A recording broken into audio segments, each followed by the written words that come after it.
બાબલા ચોક રાજા દ્વારા ગણપતિ મહોત્સવની ઉજવણી કરવામાં આવી। ધોરાજી સ્ટેશન રોડ ખાતે બાબલા ચોકા રાજા ગણપતિની સ્થાપના કરવામાં આવી હતી। ગણેશ મહોત્સવને લઈ ભક્તોમાં અનેરો આનંદ અને ઉત્સાહ જોવા મળી રહ્યો છે। ગણેશ ધોરાજીના વિવિધ સ્થળોએ ભગવાન ગણપતિની સ્થાપના કરવામાં આવેલ છે, ત્યારે આજરોજ બાબલા ચોક રાજા દ્વારા ગણેશજીની મહાઆરતી 56 ભોગનું આયોજન કરવામાં આવેલ, જેમાં આમંત્રણને માન આપી ખાસ પધારેલ ધોરાજી ઉપલેટાના ધારાસભ્ય મહેન્દ્રભાઈ પાળલિયા મહાઆરતી કરવામાં આવેલ।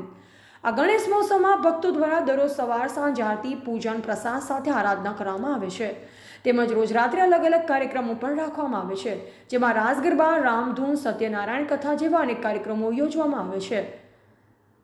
આંતકી માર્કેટિંગ યાર્ડના ચેરમેન હરકિશનભાઈ માવાણી, જયસુખભાઈ ઠેસિયા, કૌશિકભાઈ વાગડિયા, પિન્ટુભાઈ ત્રિવેદી તેમજ વિવિધ આગેવાનો ઉપસ્થિત રહ્યા। એડવોકેટ હર્ષદ ચાવડા। આજરોજ ધોરાજીમાં દ્વિતીય દિવસ અમારો ગણેશ મહોત્સવનો છે।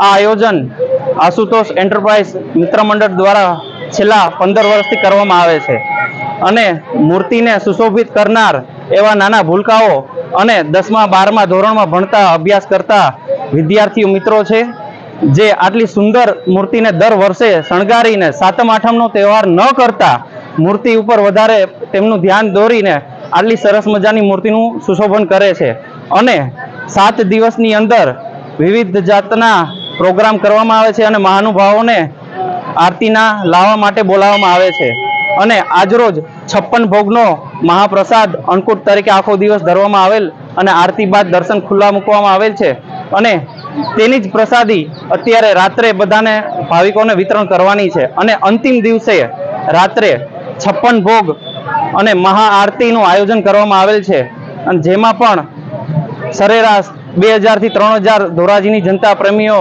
એક દિવસમાં લાભ લે છે અને આ સફળ આયોજન કરવામાં છેલ્લા 15 વર્ષથી ભોગ આપતા એવા તમામ યુવા મિત્રોને આપ મીડિયા વતી અને ધોરાજીની જનતા વતી હું આ આયોજનના એક કાર્યકર વતી ખૂબ ખૂબ આભાર માનું છું। ગણપતિ સ્થાપના ધોરાજીમાં આ સુંદર થઈ છે। કાર્યકર્તાઓએ અને આયોજકોએ સુંદર આયોજન કર્યું છે। આજે તો 56 ભોગ ભગવાનને ધરવામાં આવ્યા છે। આજે આ બાવળા ચોકના રાજા ગણપતિ દાદાના આરતીનો મને અવસર મળ્યો અને દાદાના ચરણોમાં નતમસ્તક વંદન કરી અને પ્રભુને પ્રાર્થના કરી કે આ ધોરાજી ઉપલેટા અને સમગ્ર દેશના નાગરિકોને સુખાકારી આપે, તમામ પ્રકારના કુદરતી આફતો અને તમામ પ્રકારના વિઘ્નોમાંથી આપણા બધાની રક્ષા કરે અને બધાને રીધિ સિદ્ધિ અને પ્રગતિ બધાના જીવનમાં થાય એવી ઈશ્વરને પ્રાર્થના કરી અને લોકોમાં અરસપરસ પ્રેમ, સદભાવ અને ભાઈચારાની જે ભાવના છે કાયમ ટકી રહે એવી પ્રભુને અહીંયા પ્રાર્થના કરી છે। જય ગજાનંદ। રિપોર્ટર નયન રાવરાણી, સંબંધ ભારત ન્યૂઝ, ધોરાજી।